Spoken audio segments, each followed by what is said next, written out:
March 2024 is coming up quick, and every month brings with it new releases. GameRanks goes through the biggest ones, the ones most likely to be talked about for whatever reason, and gives you the lowdown. Hi folks, it's Falcon, and today on GameRanks, the top 10 new games of March 2024. Starting off with number 10, it's WWE 2K24. So, the last few years, WWE 2K has really kind of had to do a lot in terms of reputation fixing, and for the most part, it kind of culminated last year with 2K23, which is a great game. From everything I've seen about 2K24, it looks like it builds on 2K23 in a meaningful way. It doesn't necessarily overhaul anything about the controls, and that's good because it's not what I would like them to do. When you get it right, don't mess it up. But in terms of roster, types of matches, it looks like they're attempting to have a pretty expanded, well worth it offering here, and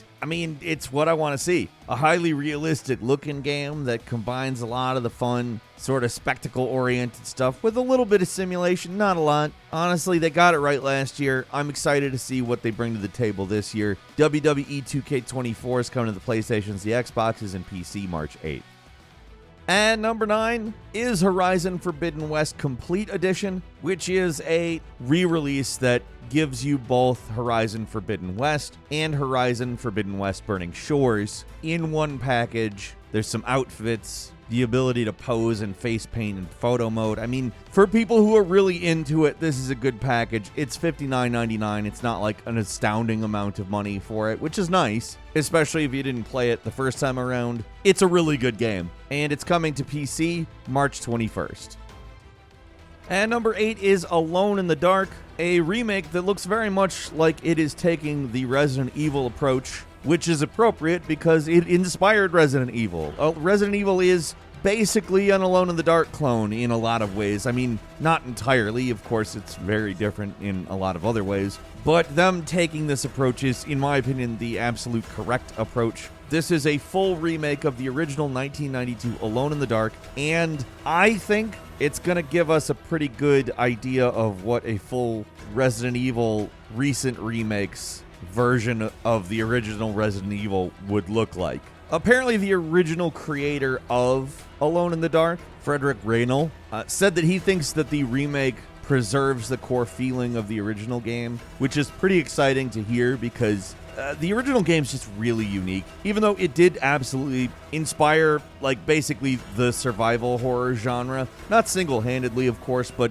I mean, you'll find a lot of that genre in the original game. I'm excited. I'm very excited. If this works out good, then there's another series that should have been going this whole time, but keeps getting shot in the foot by people who suck at making games, making sequels to it, and keep preventing it from getting back up off the ground. This could be Alone in the Dark being back. I'm kind of hoping.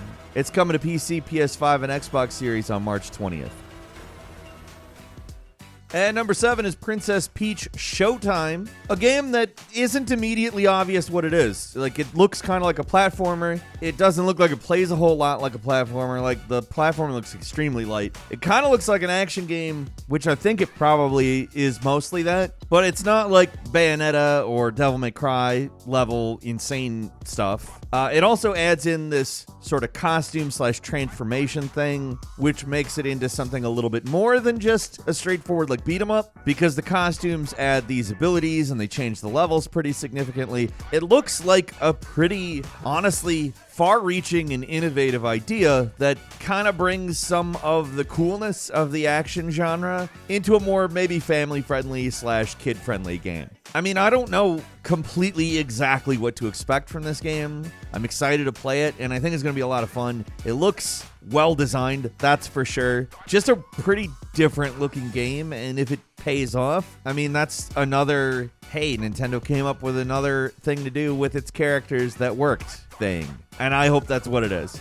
Princess Peach Showtime is landing March 22nd to the Nintendo Switch.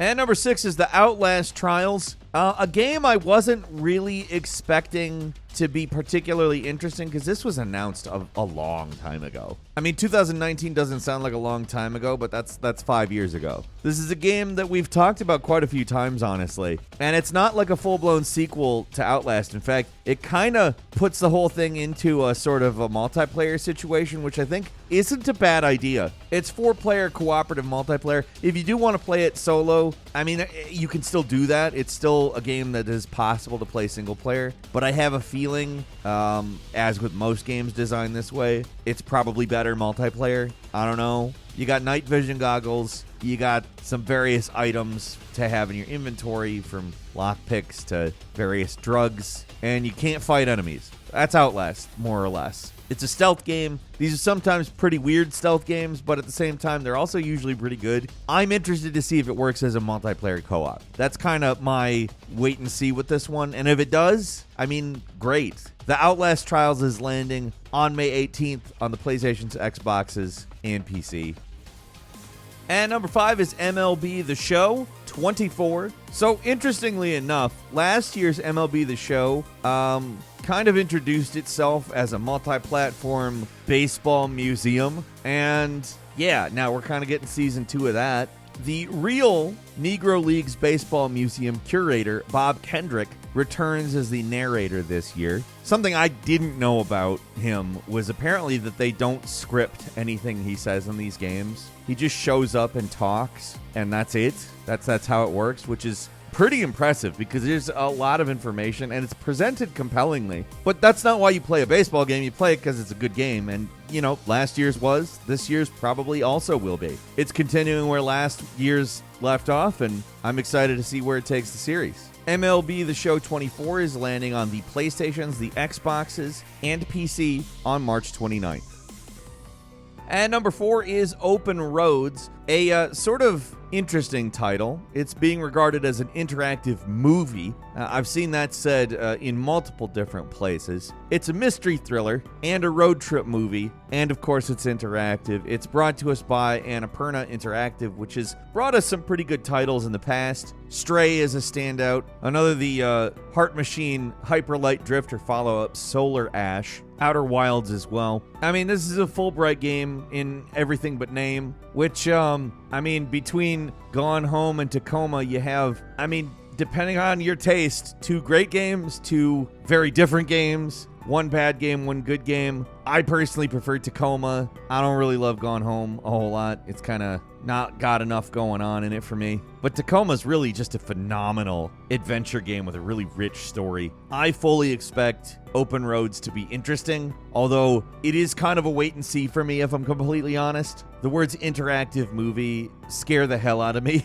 if I'm completely honest. I hope that it shows that that's a format that can work. We'll see. Open Roads is landing on the PlayStations, the Xboxes, Nintendo Switch, and PC March 28th.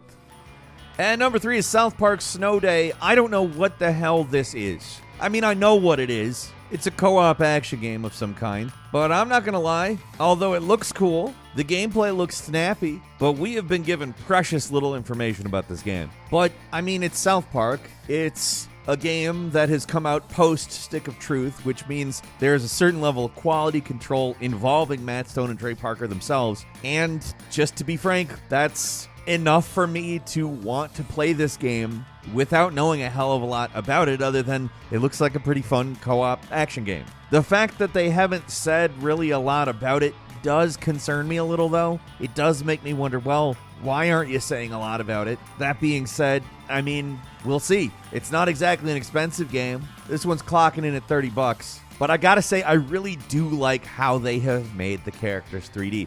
They look like South Park. They don't look like South Park drawn onto 3D stuff. And similarly, you can tell they're 3D. They're very intentionally made to look 3D, but it doesn't look like a departure. And I really like that. Games before Stick of Truth always really struggled with what they looked like. On the Nintendo 64, the South Park game looked like total ass. the couple of attempts in between looked like Shockwave Flash and not really like South Park, because South Park doesn't really look like Shockwave Flash. But this is a really interesting take on the style, and it looks correct, you know? Anyway, South Park Snow Day is coming out on PS5, Xbox Series, Switch, and PC March 26th.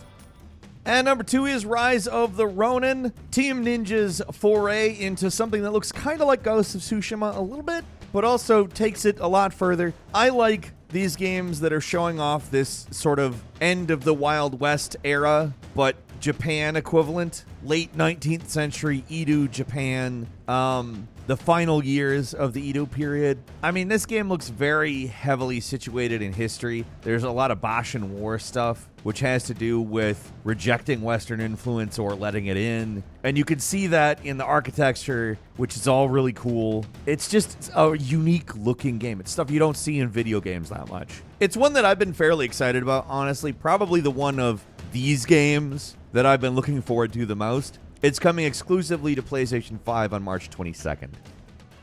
And finally, at number 1, it's Dragon's Dogma 2, the long-awaited sequel to Dragon's Dogma, the cult classic, which over time just gained more and more of a fervent, dedicated fan base, because there's just nothing else really like it. It's kind of like Monster Hunter, but kind of not. You got all these weird non-playable characters called pawns that have to do with your party, they're AI controlled, etc. This game looks like a much bigger, much better, hopefully much less buggy version of that idea. It's set in a big old open world, 4 times bigger than the original game, and includes a lot of ideas that they wanted to do in the first, but that they couldn't because of technological limitations. That, to me, that's more than enough to get me excited. Like, my foot was already in the door. I didn't need it there. You don't need to convince me to play Dragon's Dogma 2, but I'm excited. It's a Resident Evil engine title, so you know it's going to look good, too. Like, everything we've seen of it looks really, really nice. And it's coming to the PlayStation, Xbox Series, and PC March 22nd. Outpost Infinity Siege is calling itself an FTD game, an FPS tower defense game. That's, I mean, pretty cool. It's a good idea. It's got a really slick trailer, lots of really snappy, cool sound effects and looks, and honestly stuff I haven't seen anywhere else. Expeditions, a Mud Runner game, is a game that comes to us from Saber Interactive, the creators of SnowRunner. Obviously, this game trades in the snow for mud. However, it does seem to have expanded upon the idea of the framing of the entire game, giving you a lot more to do. It seems like there's a lot more variety possible in this game. You got tons of customization possible, tons of interesting environments, a bunch of crew mechanics, and different weather. Taxi Life, a city driving simulator, is a pretty different take on an open world city driving game. Like, it looks like you're going to have to do all of the stuff necessary to do a taxi. You're going to have to pick people up, you're going to have to drop them off, you're going to have to maintain your taxi, you're going to have to go through car washes, tons of stuff. Like, honestly, it's kind of the flip side of one of the driving simulators that puts you out in the mud in the middle of nowhere. That's all for today. Leave us a comment, let us know what you think. If you like this video, click like. If you're not subscribed, now's a great time to do so. We upload brand new videos every day of the week. Best way to see them first is, of course, a subscription, so click subscribe. Don't forget to enable notifications, and as always, we thank you very much for watching this video. I'm Falcon. You can follow me on Twitter, Falcon the Hero. We'll see you next time, right here on Game Ranks.